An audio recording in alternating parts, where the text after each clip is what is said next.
दोस्तों, आज की कहानी है शैतानी ताकत। आप सुनने जा रहे हैं इसका पहला भाग। ये कहानी है आसाम के एक छोटे से गांव में रहने वाले दीपक की, जो अपने गांव से कुछ दूर शहर के एक कॉलेज में पढ़ाई करता था। उसके गांव से वो शहर थोड़ी ही दूर पर था, लेकिन शहर तक जाने के लिए उसको एक सुनसान जंगल के रास्ते से होकर गुजरना पड़ता था, जहां से सूरज ढलने के बाद कोई भी आता जाता नहीं था। दीपक अपनी पढ़ाई को लेकर बहुत चिंतित था। वो सिर्फ अपनी पढ़ाई में ध्यान देता। रोज घर से कॉलेज और कॉलेज से सीधा घर आता था। उसे बाहरी दुनिया से कोई मतलब नहीं था।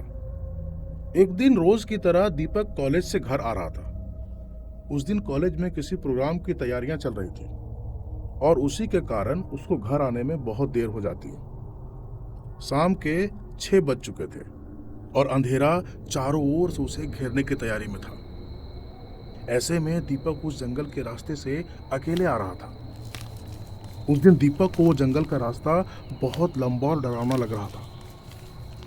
चारों तरफ से पंछी की आवाजें आ रही थी। उसे बहुत अजीब लग रहा था, लेकिन वो इन बातों से ध्यान हटाकर आगे बढ़ रहा था। तभी अचानक उसके पीछे से कोई बहुत तेजी से गुजरता है। वो इतना तेज था कि दीपक को इस बात का सिर्फ एहसास हुआ। दीपक बहुत डर जाता है और डर के मारे इधर उधर देखने लगता है, लेकिन उसको कोई भी दिखाई नहीं देता। वो आवाज भी लगाता है, लेकिन उसे कोई जवाब नहीं मिलता। फिर डरते डरते वो आगे बढ़ने लगता है। उसका पूरा शरीर कांप रहा था। वह तेजी से भागने लगता है और तब वो महसूस करता है कि कोई उसका पीछा कर रहा है। कोई उसके पीछे दौड़ रहा है। दौड़ते दौड़ते जब वो पीछे पलटकर देखता है तो एक काला साया उसके पीछे दौड़ रहा होता है, जिसका कोई चेहरा नहीं था। वो बहुत घबरा जाता है और इसी घबराहट के कारण वह एक पत्थर से टकराकर गिर जाता है। उसके पैर में चोट लगती है और वो उठ भी नहीं पाता है। उसे महसूस होता है कि जैसे कोई उसके पैरों को पकड़ रखा हो। ये क्या? कोई उसे खींच रहा था। वो अपने आप को फिर से जंगल की तरफ जाते हुए देखता है। उसे सब कुछ धुंधला धुंधला दिखाई पड़ रहा था। कुछ भी साफ नहीं दिख रहा था और उसे लग रहा था कि वो जंगल के बीचों बीच लेटा हुआ। फिर उसे ऐसा महसूस हुआ जैसे कोई उसके शरीर पर नाखूनों से वार कर रहा हो। वो वहां से भागने की कोशिश करता है। वो अपनी जान बचाना चाहता है, लेकिन उसको लगता है कि कोई है जो उसको दबाए हुए है। कोई है जो उसे उठने नहीं दे रहा है।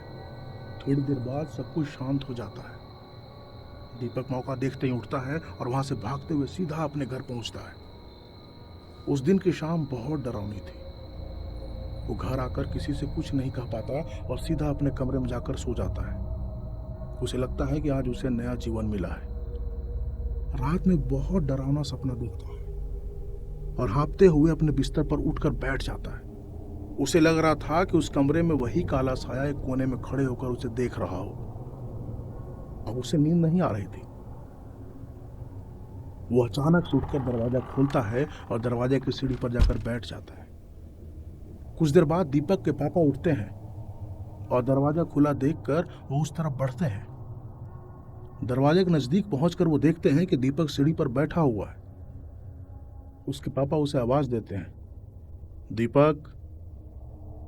दीपक तेजी से उनकी तरफ मुड़ता है। उसकी आंखें बड़ी बड़ी थी और जैसे आंखों से भर भर के खून टपक रहे हों। शरीर अकड़ा हुआ, गर्दन टेढ़ी और माथे पर जानवरों जैसे बड़े बड़े सिंह थे। शरीर का एक एक नस दिख रहा था। वो दिखने में बहुत भयावह था। दीपक के पापा को कुछ समझ नहीं आ रहा था। वो कुछ बोल नहीं पा रहे थे। तभी दीपक का हाथ उसके गर्दन को पकड़ा। वो जोर से चिल्लाना चाहते थे। अपने बचाव के लिए वो लोगों को बुलाना चाहते थे। उन्होंने देखा कि दीपक उंगलियों में अचानक से बड़े बड़े नाखून आने लगे और दीपक का दूसरा हाथ उनके पेट को चीरते हुए आर पार हो गया। दीपक फिर से उसी सीढ़ी पर जाकर बैठ जाता है। सुबह हुई तो दीपक के पापा की मौत से पूरा गांव दहशत में था। दीपक अपने पापा के जाने से बहुत आहत था। वो लगातार रोए जा रहा था। इस कहानी का दूसरा भाग भी जल्दी आपके सामने आएगा। अगर ये कहानी आपको पसंद आई हो तो लाइक, कमेंट और अपने दोस्तों के साथ ज़रूर शेयर करें। चैनल को सब्सक्राइब करें। साथ ही यदि आपके पास भी कोई सच्ची घटना पर हॉरर स्टोरी हो तो आप हमें ईमेल कर सकते हैं। अधिक जानकारी के लिए डिस्क्रिप्शन ज़रूर देखें और बने रहें हमारे साथ। फिर मिलेंगे किसी नई हॉरर स्टोरी के साथ। धन्यवाद।